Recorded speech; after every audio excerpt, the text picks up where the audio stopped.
Hi friends, मैं advocate Avinash नंदन शर्मा। दोस्तों, Punjab and Haryana high court के पास दो व्यक्ति पहुंचते हैं अपने एफआईआर और चार्जशीट को क्वेश्चन कराने के लिए। हाई कोर्ट ने दो आधार को कंसीडर करते हुए उनकी याचिका को मंजूर कर लिया। उनके केस जो दर्ज थे ट्रायल कोर्ट में, जो चार्जशीट फाइल थी, उसे क्वेश्चन कर दिया। बड़ी इंटरेस्टिंग कहानी है दोस्तों।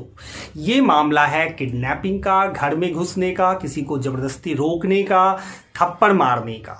और इस मामले में हाई कोर्ट ने ये बोल दिया कि ये चार्जेस, ये इल्जाम प्रूव नहीं होते, इसलिए ये क्वेश्चन किया जाता है, मतलब ये खत्म कर दिया जाता है केस बिना ट्रायल।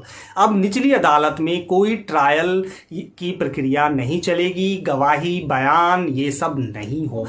हाई कोर्ट ने ये भी कह दिया कि ये जो मुकदमा है ये मैलिशस प्रोसिक्यूशन है, यानी कि गलत इरादों से दर्ज कराया गया ये केस है, झूठा मुकदमा है, किसी ने बदले की भावना से ये केस दर्ज कराया है।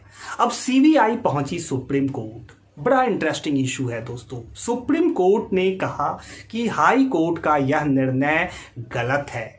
हाई कोर्ट ये कैसे कह सकता है कि ये मुकदमा या इसका इल्जाम जो है वो प्रूव नहीं हो रहा।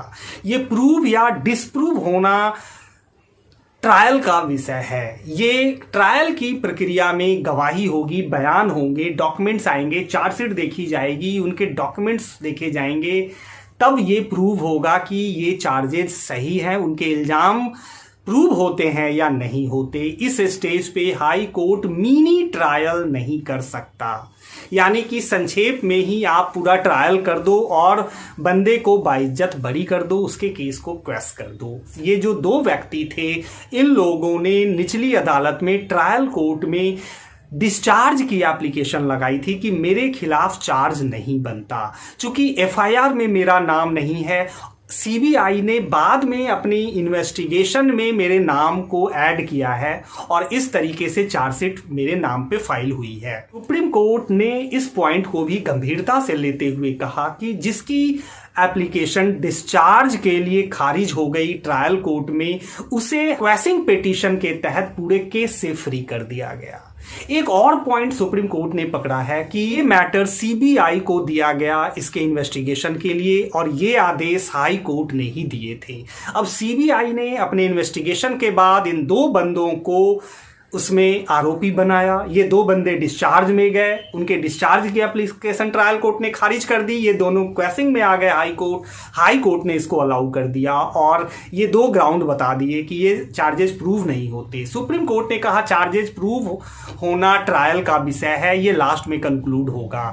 सुप्रीम कोर्ट ने कह दिया कि मैलिशस प्रोसिक्यूशन, मैलिशस केस मतलब इल विल से, गलत इरादों से दर्ज कराया हुआ केस है या नहीं है, ये भी ट्रायल में चीजें देखी जाएंगी, लास्ट में ये निर्णय होगा। इस स्टेज पे हाई कोर्ट ऐसे निर्णय नहीं कर सकती।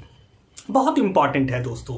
अब बात आती है कि हाई कोर्ट को यह भी बोला गया कि जो 482 में जो दायरा है कोर्ट के कंसीडरेशन के लिए, वो बहुत लिमिटेड है। वहां वो मिनी ट्रायल ना करें, चीजों को देखें कि क्या प्राइमा फेसी पहली नजर में क्या केस बनता है, इसके ट्रायल की जरूरत है या नहीं। वो मटेरियल जो चार्जशीट के साथ फाइल हुए हैं उनको देखकर ही ये निर्णय किए जा सकते हैं। लिमिटेड पावर है, एक लिमिटेड स्कोप है, इसका जुरिस्डिक्शन लिमिटेड है 482 का। इस तरीके से मिनी ट्रायल करके कि ये चीजें प्रूव नहीं होती, हाई कोर्ट ऐसे निर्णय नहीं कर सकता। दोनों शख्स को वापस ट्रायल कोर्ट में पूरा केस लड़ना पड़ेगा, अपने को बरी करने के लिए पूरा ट्रायल फेस करके वो लास्ट में ही एक्विटल के ऑर्डर हो सकते हैं। यही आदेश दिया है सुप्रीम कोर्ट ने। ये बहुत रिसेंट जजमेंट है, अप्रैल 2023 का जजमेंट है, और जिसका डिस्क्रिप्शन बॉक्स में मैंने लिंक भी दिया हुआ है। मैं फिर मिलूंगा अगली वीडियो में। Bye bye.